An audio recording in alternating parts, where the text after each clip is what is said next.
What's up, everybody? Welcome back to another video from Tourmaline, and this is going to be my final video, at least for now, on the book Leaving the Trap by Isabella Green. I finished it last night. Very short book, very short read, and very interesting read. I think one of the things that's been most interesting about this book is the way in which the information was gathered by Isabella Green. So, according to her account, many of what she's learned and what she is relaying to us via this book has been ascertained through deep meditation and what she calls astral projection, essentially traveling outside of her body. And I find this really interesting because this also coincides with a lot of the information that William Bowman presents, the expert on out of body experiences, and also coincides with, I think, things that Robert Monroe has learned. And this is a fascinating thing to consider because a lot of times when we look for spiritual guidance, many of us, not all of us, of course, but many of us look to kind of ancient texts, religious texts. This is the same with Gnosticism, and that always felt a little unsettling to me because these texts were so old. Why is there such a gap in terms of this type of information? Why hasn't more information come out in the interim? Is it just these chosen people at this one time, and then nobody else has access to the information? That never really sat sat properly with me. It never really seemed to make sense. Then I stumbled upon NDEs, and my mind was blown. I said, "Oh my God, all these people are having these direct experiences." That's kind of what I imagined would be the case, and this is the information. This is the key. And then now we get into this period where, hey, now that's thrown into doubt. Are these just manipulations? Anyways, it sounds really good though. This idea that we have a lot of accounts of living people, but now there's this added complexity of people maybe having these experiences, yet the experiences are intentionally deceptive, which is wild. But anyways, even though, let's say, I'm unsure right now of what to make of NDEs, what I think is really cool about Isabella Green, Robert Monroe, William Bowman is that they're leaving the physical plane while here with intent, with intention, kind of understanding and traversing and learning very carefully, and then relaying this information back. That resonates with me really well. Of course, like, I'm sure there's some people out there that are listening to this that are not even buying into this. You can't even do these astral projections or remote viewing. You don't buy into this type of abilities whatsoever, and probably because you haven't heard about it in maybe the news or in universities being studied or things like that. I'm not on that mindset right now. I've gone way past that. I think there's so many things, even little things, that just aren't being studied by universities or corporations, probably intentionally so, that are very valid and that have merit. So I've bought into this idea. Plus, I think remote viewing has been studied and utilized, I'm pretty sure, by government organizations on the DL. So anyways, just to say, this does seem to me as a credible way of extracting this type of information if done correctly. And so I'm fascinated by it and I'm interested by it. But I want to share that if you're wondering, hey, how the heck does Isabella Green know what she knows or claims to know what she knows? This is the methodology,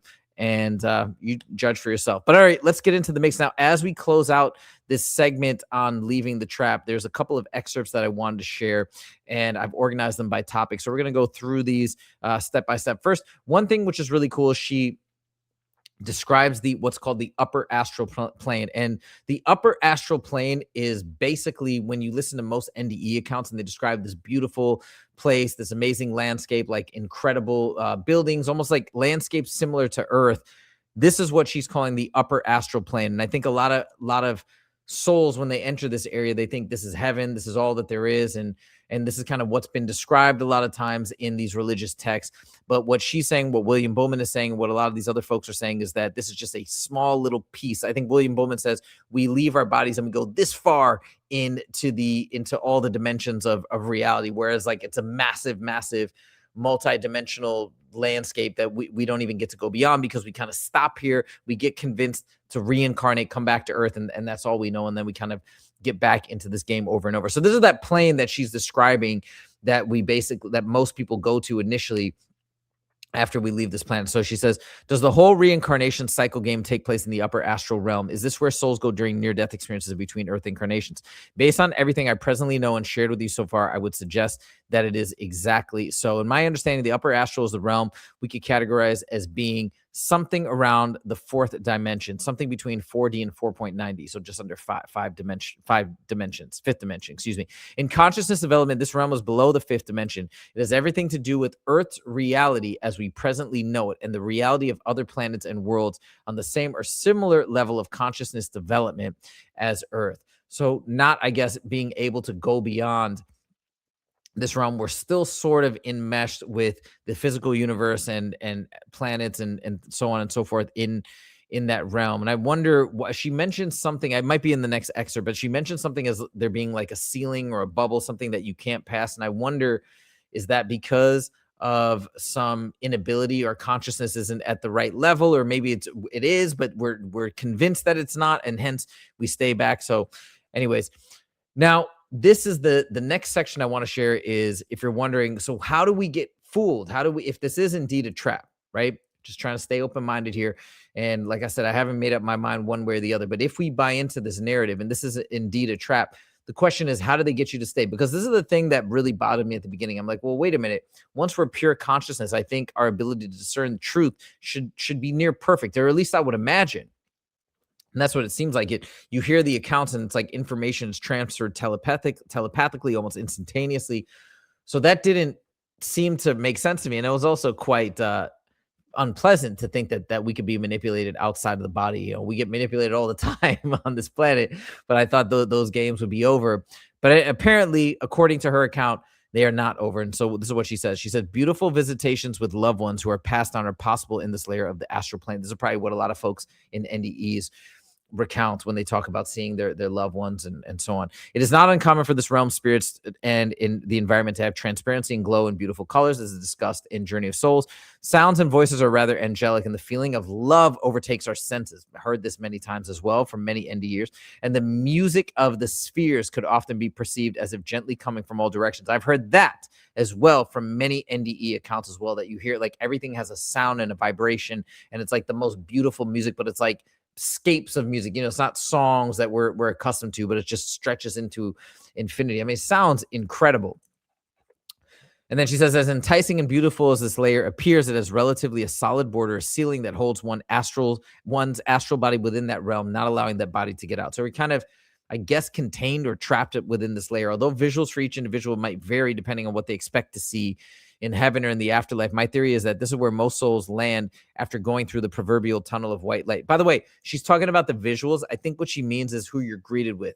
And this is where it gets very interesting. You hear a lot of the NDE accounts, like a lot of Christians will see Jesus, maybe Buddhists will see other entities, you know, Muslims will see other entities. And the explanation that's always given is you're seeing, or sometimes people who are not religious will see old family members. And the explanation that's always given is it's meant to comfort you as you're transitioning. So you see somebody familiar that you would expect. And that did make sense to me. But on the flip side, under this type of analysis, under this theory, it does seem quite manipulative. You know, you're kind of feeding into what people had thought, or whatever the misconceptions may be while on Earth, and then you're feeding into that to kind of lull them into a sense of security. So that kind of makes sense to me. Just say, and once you are there, you are trapped under the ceiling, subject to life review. Everybody talks about the life review, and to being harassed to go back to Earth again and to do better the next time around. So the life review, if you guys don't know what that is talked about in so many NDEs. That is the one staple of NDEs. And when I first started listening to NDEs, I'm like, man, this has to be legit, because they're all describing the same thing. And that's not talked about in any religious text or any of these. It's not talked about in Islam and Christianity and Judaism, at least not as far as I know. So I was like, man, this makes a lot of sense. And hey, it really is a learning lesson, or a test to some extent. Maybe not a test where you objectively fail and go to hell or anything like that. But it is some sort of a test, and we get to see, how did we do? Did we have these moments where we treated people badly? Had these moments where we treated people well? We learn from that, and then we go back and we do it again and we improve. So that was always my justification for, yes, life is a school. A lot of people have said that in these NDEs. But what she's saying is that this is not done so that we can see how to improve and then go back and we do it again, and then we work on our karmic debt or whatever. What she's saying is this is a manipulation and a guilt trip to get us to come back when we don't really need to. You know, I've been thinking about this a lot too, because that starts to make sense to me more and more. I feel like I've been really thinking about this. It's like, I think spiritually in our light bodies, especially once we're freed of this life, I think all of the negative things that we do on this planet, born from jealousy, from greed, from lust, desire, all these things, these are all products of the physical world, as far as I can tell, and products of our physical bodies and our urges. And a lot of times we may do things that we later regret because we were felt compelled by like wanting more money or doing, doing these things that are untoward. But I think deep down, we all recognize that we shouldn't have done those things. I think most of us, maybe there's like a handful of people that are sociopaths or psychopaths and never feel any remorse. You know, however that works, I don't know exactly on a spiritual level. But so it's like this kind of is starting to resonate with me in that we're all just like awesome and amazing and positive and beautiful. And it's not us that is to blame for so many of the things that go wrong here, or at least the vast majority of us, but it is just existing in this realm that, by virtue of the nature of life and the life cycle and scarcity and whatnot, we get pushed into these situations and then we're blamed for it. But it's like, wait a minute, that's the system that we're being forced into.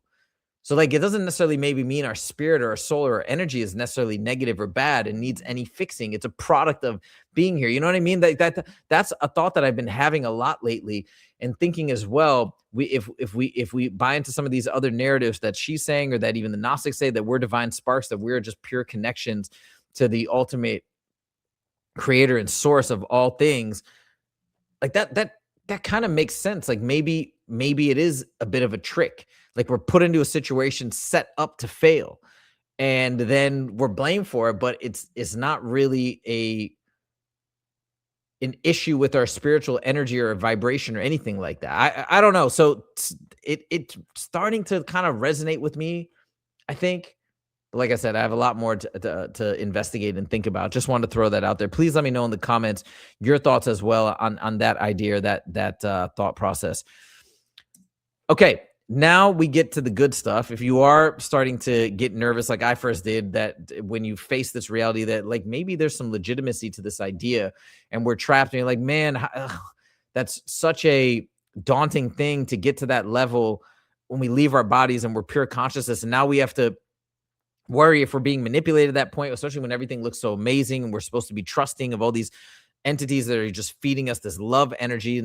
And then where do we even go from that? Like you know what I mean? It feels very overwhelming. So here is where we get to these discussions of, if you want to leave. And by the way, like at the end of the day, all the stuff that I'm saying about Earth being flawed, I will admit, I am a blessed person living in the United States, living in LA, having a life that I do love. If we did have to come back, I mean, it is, I think for a lot of us, life is pretty awesome. So it's not the most terrible thing to think that could be the worst outcome, that we come back to this life that we already are enjoying to some extent. But regardless, if you do want to really know, hey, how do we leave the trap according to this book, this is how you do it. So this is the idea.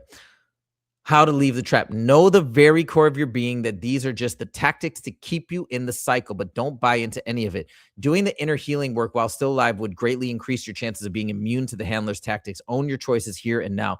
This will help you to release the guilt. Start living consciously. Be a good person in service to others as much as you are able to. Forgive yourself when it is not possible, so that there are no regrets, no guilt at the bottom of your heart that the handlers could tap into and guilt trip you into returning. You didn't do this well enough. Oh, you're right. Okay, I want to come back. I want to do that better. Didn't have the best relationship with this person or that person, or I gave into my desires too much. You're right. I can do better. So what she's saying is they will bring this up, but don't buy into it. It's a manipulation tactic to convince you to come back and try again. So if you do want to leave, don't give into that. And I think she also talks about, like, don't make promises to be like, hey, I will return one day, or things like that. That can also be a hindrance to you wanting to leave. To the best of your ability, release all the not good enough programming. Man, this is something I got to work on big time. I feel like I do that. We probably all do that to ourselves all the time. Man, I should have done better here. I can't believe I didn't work hard enough on this, or so on and so forth. Why did I say that? I think we have a lot of this negative energy. All comes back to pink tourmaline, baby. This is the crystal, and this represents self-love and self-acceptance. Man, it's just so crazy that I picked this out as a random crystal. Now it's like my absolute favorite crystal, hence the name of this channel. But anyways, unworthiness is the key factor that makes the tactics of the handler so effective. So hardcore. It's so hardcore when I read that, because I feel like that just hits me hard, especially. But anyways, do not buy into the pressure that you are not good enough in this lifetime and need to go back to do better. Release all love vows and attachments while still alive. If you're planning to get out of the reincarnation cycle, have closure with family connections and loved ones before you are ready to pass. And that's just good life advice in general. I cannot emphasize this more. Train yourself while still alive to know without a shadow of a doubt that you can exit this cycle of reincarnation of Earth if this is what you want. Having this belief strong in your mind, absorbed into the core of your being, will give you an advantage if you find yourself in negotiations with the handlers. The ideal case scenario is that you had learned to quantum travel, and thus, once out of your body at the moment of death, you bypassed the astral realm altogether, and thus there was no negotiation at all. But in case they got you, stand your ground. Remember not to fall for any of the tactics they employ, namely guilt tripping, love trapping, triggering your unworthiness, suggesting a bigger purpose, or even offering attractive scenarios for your next lifetime. Man, oh man, oh man. So there it is. There is her advice in terms of how to step out and how to leave this reincarnation cycle altogether, let go of those attachments. And I mean, really, if what it comes down to is it all just comes back to self-love, self-acceptance. Just accept everything that you're doing your best. You're trying your absolute best. And if you let go of so many things, I mean, this is, I should be telling myself this, and I am working on this, but if you can just love yourself, it sounds like that's the key right there. Yeah, I've been thinking more about it too. We live in this world with so many injustices, all these things happening with the Epstein files, and we're seeing just how corrupt the government is. I mean, it's just piling up, and it feels overwhelming at times. And we get into this cycle where we just feel like it's inescapable. Corruption will always exist. The strong will always bully the weaker ones, and it's just a part of the cosmic order. But I don't know anymore. I've been thinking about this more, especially reading this book. I'm wondering if it only feels like that because we have agreed to that. And maybe outside of this, and maybe everything seems the way that it is and feels so desolate and impossible to fix because we've actually agreed to all of this by coming here. And I think that is the case.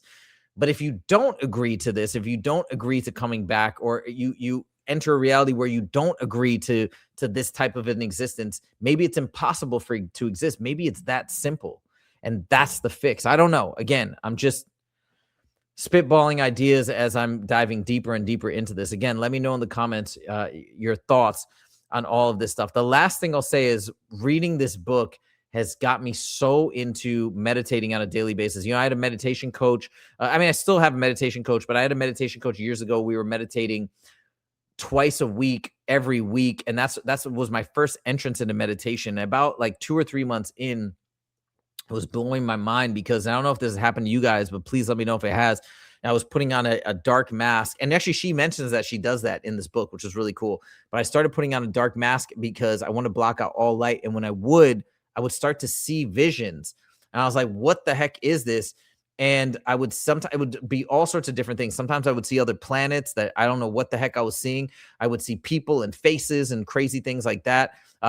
Lately, I've been seeing sometimes colors and all sorts of insane patterns that I can't make sense of. So it's just super, super wild. But anyways, reading this and realizing that she's getting so much of this information while deep in meditation and doing these out-of-body experiences, it just made me think that all of this information may very well be accessible to each and every one of us, not the chosen few, not this person, not that person. And then we have to read about it in books or old texts. I think it's all available to us. And I think probably one of the most important things in this journey is all up here and all just getting out there And that can be achieved by getting into that right meditative state. So I've been on a tear lately, working with my meditation coach still about once a week, but I've been meditating every day. And I can't tell you how huge that is for me. This is something I've been wanting to do for the longest time. I just had resistance for whatever reason, but I've begun it. Like, I'm going to go meditate tonight again before I go to bed. Maybe only 10 minutes, but still,